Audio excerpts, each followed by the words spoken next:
అలాగే బంగాళాఖాతంలో అల్పపీడనం క్రమంగా సముద్రంలోనే బలహీనపడుతూ ఉంది. దాని ప్రభావంతో ఉత్తర కోస్తాలో చాలా చోట్ల, దక్షిణ కోస్తాలో కొన్ని చోట్ల వర్షాలు కురిసే అవకాశం ఉందని వాతావరణ శాఖ అంచనా వేసింది. ఇదే అంశంపై పూర్తి సమాచారాన్ని మా ప్రతినిధి నాయుడు అందిస్తారు.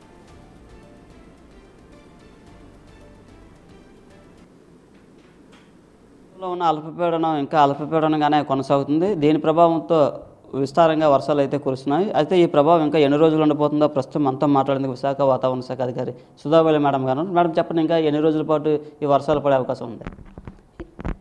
ఇంకా నిన్నటి వరకు ఉన్న వెల్ మార్క్డ్ లో ప్రెషర్ ఏరియా ఈరోజు కూడా పశ్చిమ మధ్య బంగాళాఖాతము, నైరుతి బంగాళాఖాతంలో అంటే దక్షిణ ఆంధ్ర తీరము, దాన్ని ఆనుకొని ఉన్న ఉత్తర తమిళనాడు తీరాల దగ్గర కొనసాగుతోంది.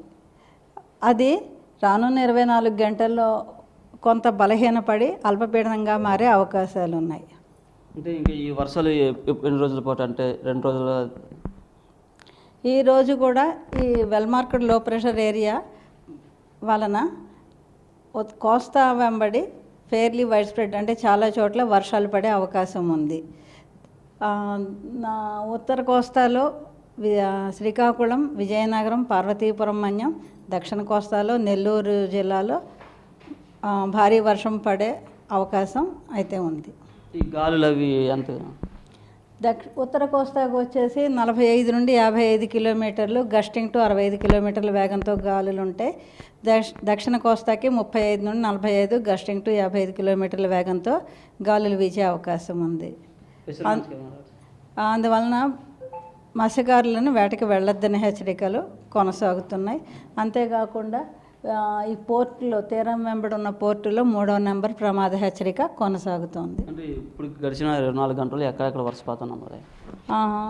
బొబ్బిలిలో 4 సెంటీమీటర్లు, పార్వతీపురం కూడా 4 సెంటీమీటర్లు, మెంటాడ, సాలూరు, పాడేరు, సీతానగరంలో 3 సెంటీమీటర్లుగా రికార్డ్ అయింది.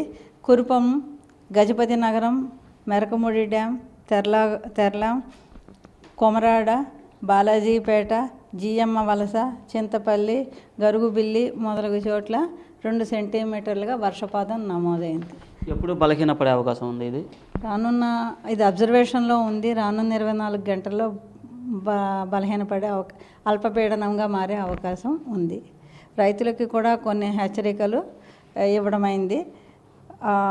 ఎవరైతే పంటని కోసి ఉంచారో వాళ్ళు టార్పాలిన్ షీట్స్ అవి వేసి వాటిని జాగ్రత్తగా సురక్షితం చేసుకోమని సూచిస్తున్నాము. అంతేకాకుండా డ్రైనేజీలు, కెనాల్స్, పొలాల్లో కెనాల్స్ వాటర్ నిలబడకుండా కెనాల్స్ ప్రాపర్గా చూసుకొని మెయింటైన్ చేయమని కోరడం అవుతోంది. అంతేగా వాటర్ నిలబడకుండా కెనాల్స్ని చూసుకోమని సూచించడం అవుతోంది. అంతేకాకుండా ఎరువులు కానీ, మందులు కానీ ఇటువంటివన్నీ అప్లై చేయడాన్ని 2-3 రోజులు పోస్ట్పోన్ చేయవలసిందిగా సూచించడం అయింది. ఇది విశాఖ వాతావరణ శాఖ అధికారులు అయితే చెప్తున్నారు. పూర్తిగా అయితే ఈ అల్పపీడన ప్రభావం ఇంకా రానున్న 2 రోజుల పాటు వర్షాలు పడే అవకాశం ఉంది. అలాగే మత్స్యకారులు కూడా అప్రమత్తంగా ఉండాలని చెప్తున్న పరిస్థితి. అదే ఈ అల్పపీడనం రేపటికి బలహీనపడే అవకాశం కూడా ఉందని చెప్తున్నారు. Camera person Arun Naidu.